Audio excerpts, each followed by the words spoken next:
I noticed the tree first. The lights were half out, the kind that flicker and pretend it's intentional. My sister had arranged the presents, so the biggest ones formed a wall around her kids, bright paper facing outward, bows stiff and symmetrical. The rest of the gifts drifted outward in looser clusters, like leftovers that hadn't found a home. I took my coat off and folded it over the back of a chair. My daughter kept her boots on. She always did in this house, like part of her knew we wouldn't stay long.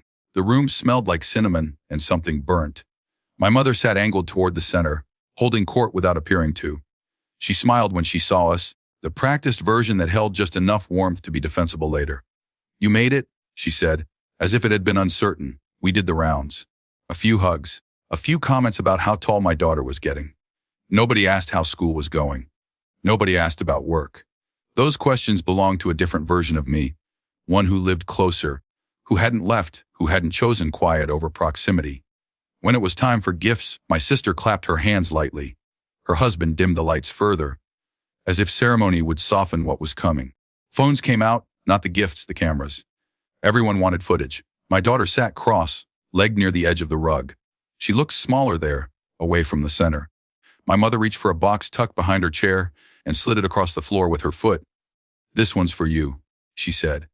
The box was crushed on one corner, tape peeling. My daughter looked at me first.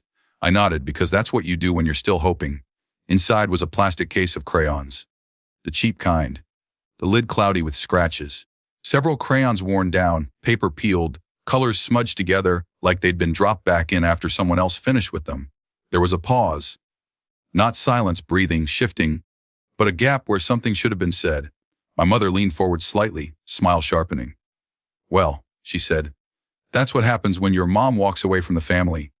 It landed cleanly, not loud, not dramatic. Just placed there like an object she expected us to step around. Someone laughed, a short, surprised sound that died quickly. My daughter closed the box again, carefully, as if it might break further if she wasn't gentle. Across the room, my sister's oldest tore wrapping paper off a sleek white box. Another followed. Identical. New, the room tilted toward them. The phones lifted higher. I felt something settle in me. Not anger, recognition. This was the same shape as before, just clearer now. The old rule made visible belonging was conditional, and I had failed the test years ago by leaving quietly, by not circling back to make amends for a crime no one would name outright. I could have said something then. I could have named it. But I knew how that would go. I'd be too sensitive. It was a joke. Why ruin Christmas? My daughter glanced up again, not crying, just checking. She was learning. That was the problem. I reached under the tree. The bag was heavier than it looked. I had wrapped those gifts weeks ago, chosen them with care. Books the kids had mentioned. A set of art supplies that weren't crushed, weren't used. A jacket in the right size because I'd asked, because I'd listened. I pulled the stack out and set it on my lap. "These were for them," I said. My voice didn't rise. It didn't shake. "They're not anymore." The room went still in a different way this time. Not awkward. Alert. My sister's smile dropped, then reassembled into something brittle. "What is that supposed to mean?" "It means," I said, "that I won't participate in this." My mother opened her mouth, closed it. Her eyes moved, calculating angles. There was a second, just one, where she might have laughed it off, turned it into a story about me being dramatic. She didn't get the chance. My uncle, who owned the house and rarely spoke unless he had to, stood up. He didn't raise his voice. He didn't look at me. "That's enough," he said to the room. "We're not doing this." He crossed the space in 3 steps and picked up the crushed box from the floor. Turned it over in his hands. "This is unacceptable," he said plainly. "If we're exchanging gifts, we do it with respect, or we don't do it at all." No one laughed this time. My mother protested softly. "It was just..." "No," he said. "It wasn't." That was it. No lecture, no escalation. Just a line drawn by someone the room listened to. My sister looked at the gifts on my lap, then at her kids. She said nothing. There was nothing she could say that wouldn't expose the imbalance she'd benefited from. I handed the bag to my daughter. "Put these back in the car," I said.